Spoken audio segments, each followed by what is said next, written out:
Well, hey guys, Silly Tuck here. Welcome back to another episode of ECW Extreme Championship Wrestling. This is our second Hardcore TV of February 1999, the go-home show for Cyberslam. I'm excited. I hope you're excited. We've got two big matches going down. Taz defending the ECW Television Championship against Tracy Smothers of the Full-Blooded Italians.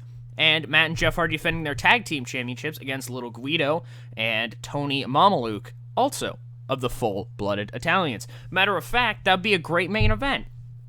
Taz and the tag team champions against their challengers, Tracy Smothers, Little Guido, and Tony Mamaluke. Oh wait, they're all part of the same stable, so that's your main event tonight, folks. Taz and the Hardy Boys, versus the entire FBI. I feel like that's an alright main event. But we're actually going to kick off with something a little bit shocking. It's a 69C+, as Mike Awesome is in the ring. And he says, last week, I issued a challenge. I said I wanted the biggest gun that there was in ECW, and I wanted to prove that I was better. So, Tommy Dreamer, wherever you are, if you're here tonight, why don't you come on out here? Meet me face to face like a man, and Man in the Box hits, and Tommy Dreamer does indeed come out, flanked, of course, with his girlfriend, Beulah McGillicuddy, and Tommy Dreamer enters the ring. First time we've seen him for a month and a bit now. He looks Mike Awesome in the eyes, and he says, Mike, you know I have a lot of respect for you. I have a lot of respect for what you've done over in Japan under the Gladiator alias.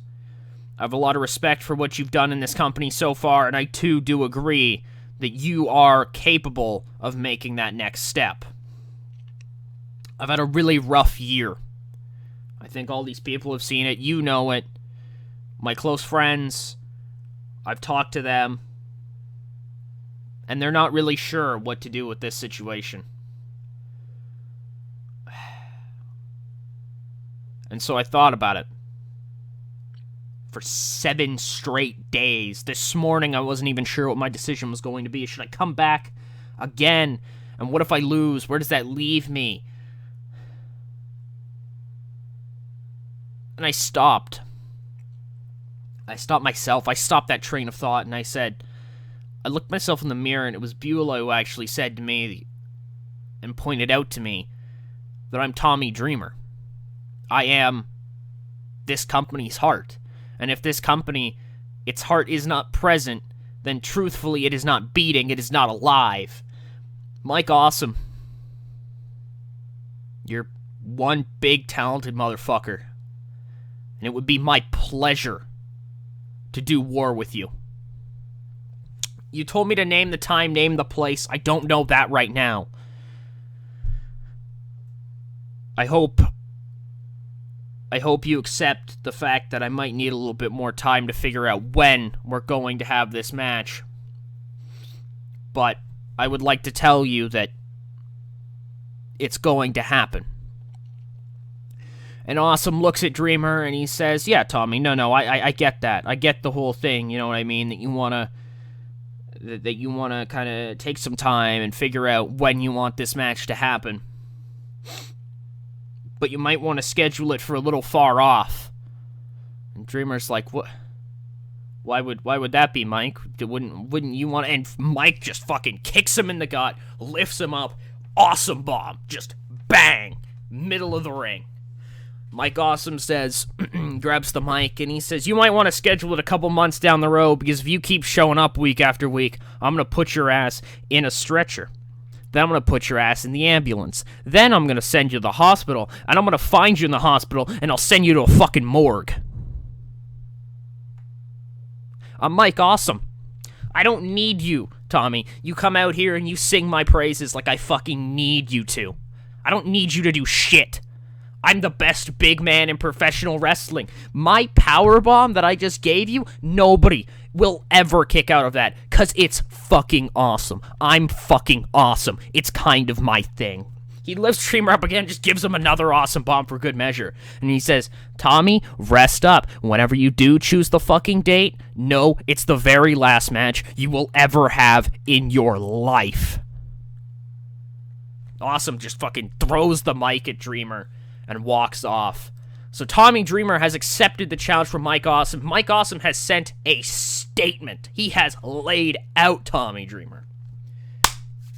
And that's your open to the show. We got a match.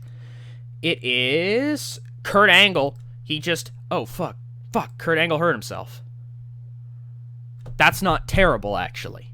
That's okay. I don't have much for Kurt right now, actually. I've got a few things, but nothing much. We're going to have to see how long Kurt's hurt for. But Kurt and Spike Dudley fucking have a great match. Kurt just held an open challenge, more or less. No real promo about it.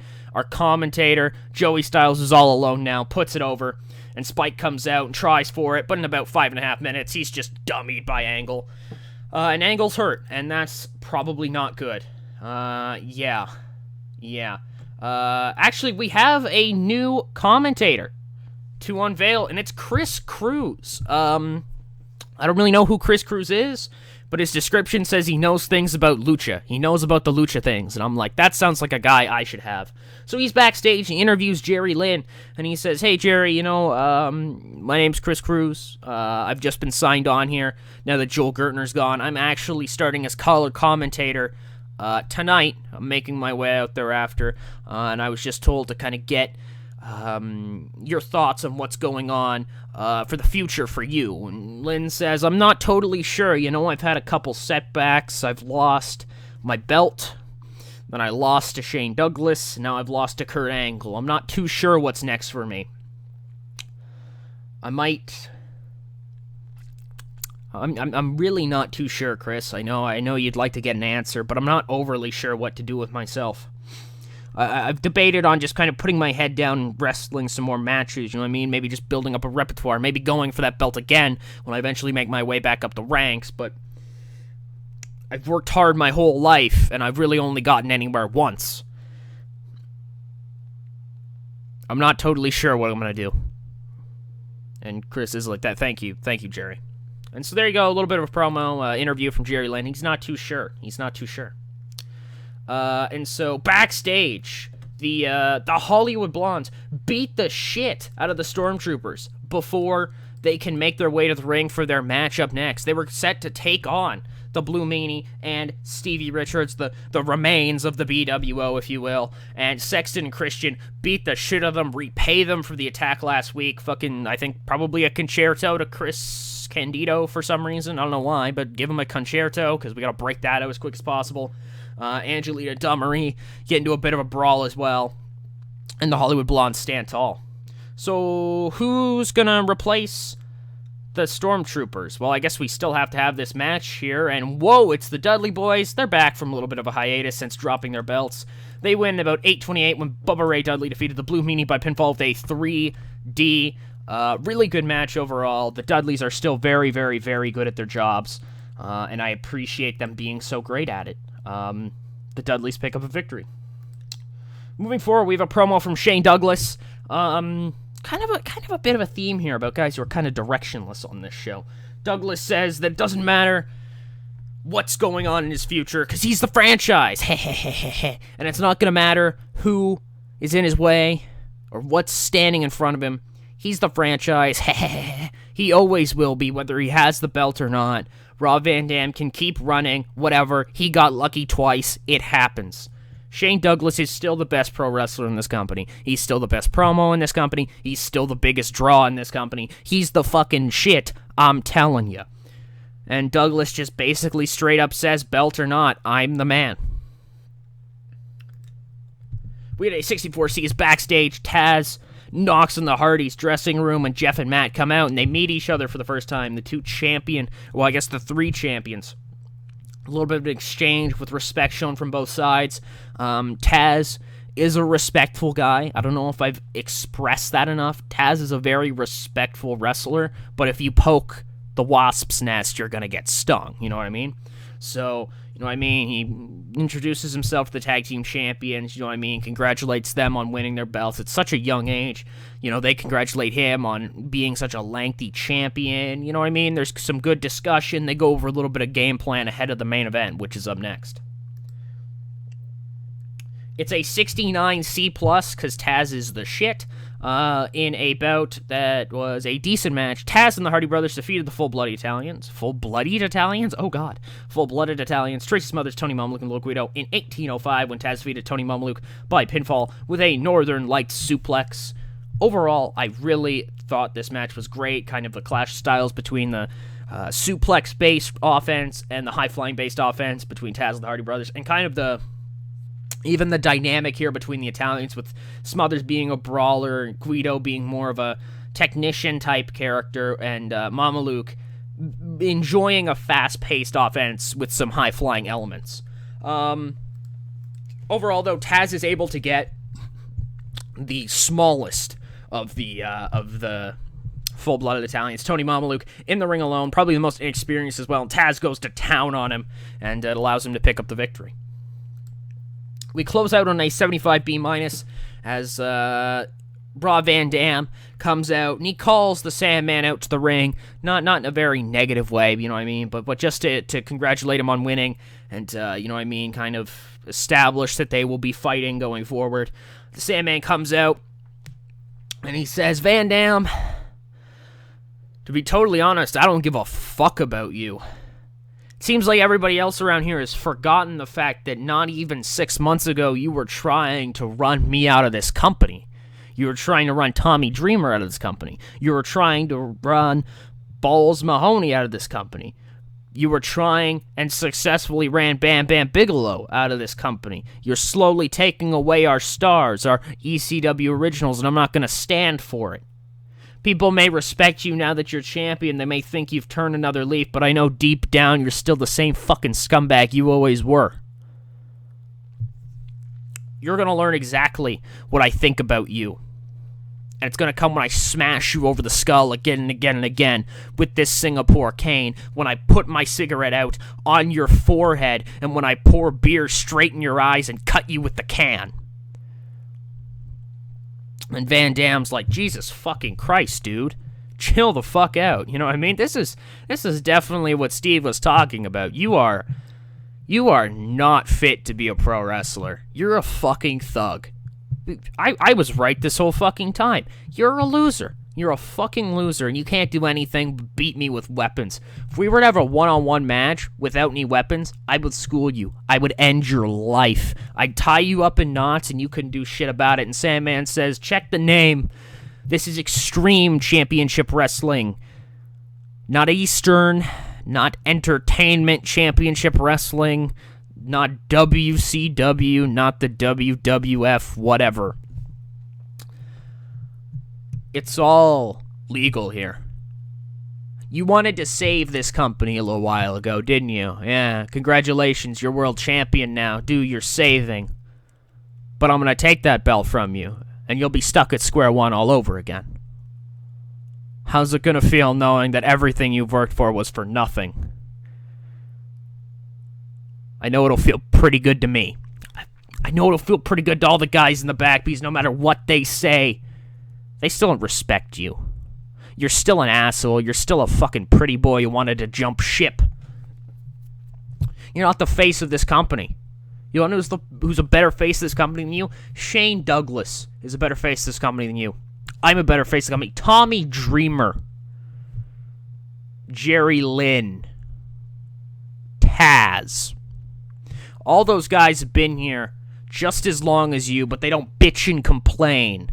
They adapt, because that's the sign of a true champion. Not you, who tries to limit weapons, who tries to limit what this company's about. Rob Van Dam, when we go one-on-one, I'm going to beat you. I'm going to take your championship. And we will have an extreme champion in Extreme Championship Wrestling. And there's your show. Overall, it's a 60C+. We're up in 7. That's very, very, very good in my book. I hope you guys enjoyed that episode. I did as well. I'm booking quite a few in kind of...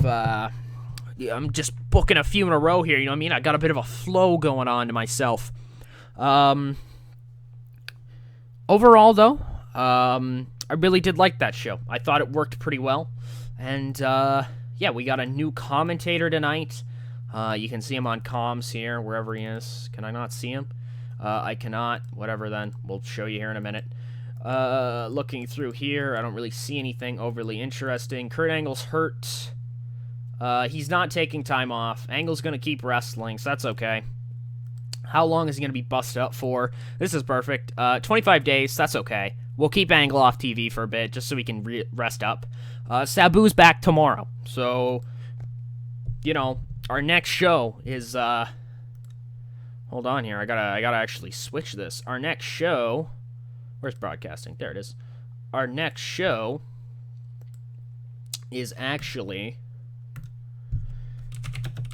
Cyberslam, wherever the hell I go to type in Cyberslam. ECW Cyber... Did I not have the Cyber thing ready? I don't have the Cyberslam thing ready. I'm going to make sure I change that really quick. But yeah, I'm going to do that off screen so then you guys don't have to deal with it. And I will see you guys on the next one. You can see how our TV ratings are doing. Where are we here in terms of TV ratings? Broadcasting. Nope, that's not what it is. Isn't it history, I believe? Yeah, show history. Kind of sticking around 0.3 area. We got, yeah, pretty much 0.3, consistently getting around 25K viewers per week, which I believe that's like all-time high shit for us. There was a point where we were getting 35s. We were bumping around 3s. We've had 2s at points, but kind of we're in the same area.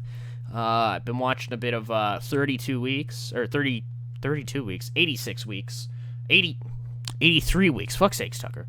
The fucking Conrad Thompson podcast with Eric Bischoff, and he said the best way to see actual change in ratings is to look 1 year previous. So we're pulling, what were we pulling here? A 0.03. And if we go back to, what was that there? That's the first, we were doing a 0.02. We were consistently doing 0.02s, and now we're doing consistently 0.03s, so we're up. That's all right with me. I would like to thank you all so much for watching. I hope you guys enjoyed. I'm enjoying this. I'm feeling it. Feels good. Next time I see you guys, it'll be Cyberslam.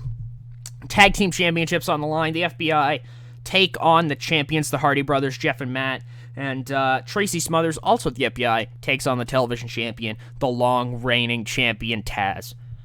I'll see you guys in the next one. Thanks so much. This is Silly Tuck, signing out.